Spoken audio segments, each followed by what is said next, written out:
சுல்தான் என்பவர் மிக உயரிய ஆட்சியாளர். நீங்க பாத்தீங்கன்னா நம்ம மலக்கா மலை மன்னராட்சியோட சமூக கட்டமைப்பு அந்த முக்கோண வடிவுல பார்த்தோம்ல ஆள்பவர்கள் அதுல கூட பாத்துக்கலாம். நீங்க சுல்தான் என்பவர் தான் மிக உயரிய ஆட்சியாளர். ஓகே, நாட்டின் ஒருமைப்பாட்டின் அடையாளம். ஓகே, மக்களின் ஒற்றுமை சின்னமாக இருப்பதும் சுல்தான் தான். மக்களின் ஒற்றுமை சின்னமாக, ஒற்றுமையின் அடையாளமாக, ஒருமைப்பாட்டின் அடையாளமாக இருப்பதும் சுல்தான் தான். ஏன்னா சுல்தான் ஒரு வார்த்தை சொன்னா யாரு எவர் எப்படிப்பட்ட ஆளா இருந்தாலும் அவர் பேச்சுக்கு நம்ம அடங்கி இருக்கணும். சரியா? ஒரு நாட்டு மக்களோட ஒற்றுமையின் அடையாளமா இருந்து அந்த நாட்டு மக்கள் சுபட்சத்துக்கு பாடுபடுவர் தான் சுல்தான். ஓகே, இப்படிப்பட்ட சுல்தான் என்ன பங்குகள், அவருக்கு என்னென்ன வேலை செய்வார் பாத்தீங்கன்னா, பெரும் தலைவர்களை நியமனம் செய்தல்.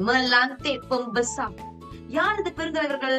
பண்டஹாரா, லக்சமானா, துமகோங், பங்குலு பண்டஹாரி போன்ற 4 விதமான இந்த பெருந்தலைவர்களை நியமனம் செய்யற வேலையும் நம்ம சுல்தானுக்கே இருக்கு.